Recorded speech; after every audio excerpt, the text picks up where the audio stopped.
এই পেশাব থেকে অপবিত্র থাকার কারণে বেশিরভাগ কবরের আযাব হয়। পেশাব করার পর যদি পেশাব গায়ে বা জামা কাপড়ে লাগে, এরকম সন্দেহ হয়, তাহলে কি এরপরের ইবাদতগুলো জায়েজ হবে?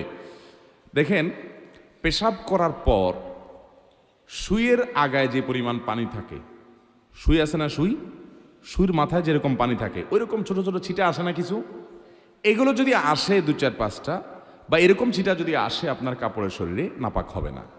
এটার কারণে নাপাক, এটার কারণে অহেতুক পেরেশান হবে না। তবে এগুলোর যেন না আসে তার জন্য সতর্ক থাকতে হবে, কারণ ফাইন্না আম্মাতা আযাবিল কবরি মিনহু, নবী সাল্লাল্লাহু আলাইহি সাল্লাম বলেছেন ইস্তানজিহু মিনাল বাউল, পেশাব থেকে তোমরা বেঁচে থাকবা, সতর্ক থাকবা, কারণ বেশিরভাগ কবরের আযাব পেশাব থেকে অসতর্ক থাকার কারণে এবং চগলখুরি একজনের কাছে আরেকজনের কাছে লাগানোর জন্য, সবার কাছে যায় ভালো থাকে পিছনে বদনামি করে, এই চরিত্রের কারণে আর এই পেশাব থেকে অপবিত্র থাকার কারণে বেশিরভাগ কবরের আযাব হয়। এই জন্য পেশাবের ফোঁটা থেকে বাঁচে থাকার চেষ্টা করবেন। দাঁড়ায় যদি সরসর করে পেশাব করে দেন তাহলে ছিটা বেশি আসবে, এই জন্য বসে বসে করবেন এবং উপযুক্ত জায়গায় করবেন। তারপরও যদি ছিটা চলে আসে, ওই যে সুইয়ের আগার পরিমাণ এরকম ছিটা আসলো 2-4-6টা, এতে কি হবে না, নাপাক হবে।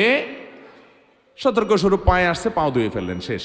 আর কাপড় লাগলে কাপড় নাপাক হবে না এত অল্প পেশাব লাগলে, কারণ এটা থেকে একেবারে এইরকম সুই পরিমাণও লাগবে না, এটা থেকে বাঁচা সম্ভব না, যার কারণে এটুকু মাফ। শুধু সেটা নয়, অনেক সময় দেখবেন টয়লেটে বসলে মাছি আসে, মাছি যে একবার ওই নাপাক জায়গায় বসে আবার আপনার শরীরে এসে বসে, এর কারণে শরীর বা কাপড় নাপাক হবে, কারণ ওই মাছির গায়ে বা তার পায়ে এত কম নাপাক লাগে যে ওইটা কোনো কাউন্ট করে গণনা করা কঠিন, যার কারণে সেটা মাফ, এটা লাগলে অসুবিধা হবে না। এর বাইরে যদি মনে করেন পেশাব অনেক বেশি লেগে গেছে, একেবারে 1-1.5 পরিমাণ আরো বেশি লেগে গেছে, এরকম নিশ্চিত হন, তাহলে তো নাপাক হবেই। তাহলে যে জায়গা নাপাক হয়েছে ওই জায়গা ধুয়ে ফেললে আপনি নামাজ পড়তে পারবেন।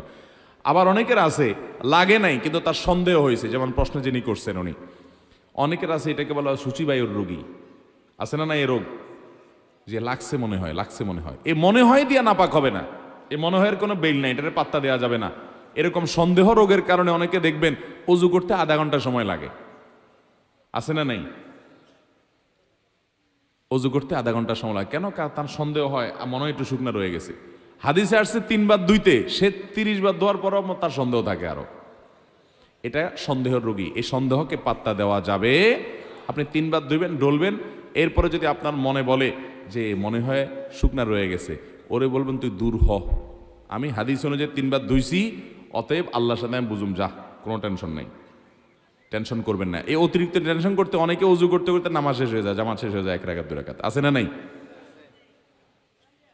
মুখে নিয়ত, এটা তো পড়া কোনো নির্দেশ করা না দিছে নাই। আমি একবার এক ব্যক্তিকে দেখলাম নামাজের পাশে দাঁড়াইছে জামাতে, আমার পাশে আইসা সে নাওয়াইতুয়ান পড়তে পড়তে এই অর্ধেক পড়ে আবার শুরু থেকে পড়ে, হয় নাই মনে হয় আবার পড়ে, এসব করতে করতে ইমাম বেচারা রুকুতে যায়, রুকুতে ওইটা দাঁড়াই হয়ে গেছে, আর সে নাওয়াইতুর মধ্যে পড়ে রয়েছে, যেটা পড়ারই কোনো নির্দেশ ইসলামে নাই। তো যাই হোক, কোনো প্রকার সন্দেহের রোগকে গুরুত্ব দেওয়া যাবে। হ্যাঁ, আপনার প্রায় এরকম হয় না, হঠাৎ করে মনে হচ্ছে পেশা ভিজা এবং কাপড়টা মনে পড়ে গেছে, সন্দেহ হচ্ছে, তাহলে ওটাকে ধুয়ে ফেলান, বাস শেষ। আর ওই যে ছিটার মতো পড়ে, ওইটার কারণে নাপাক হবে না।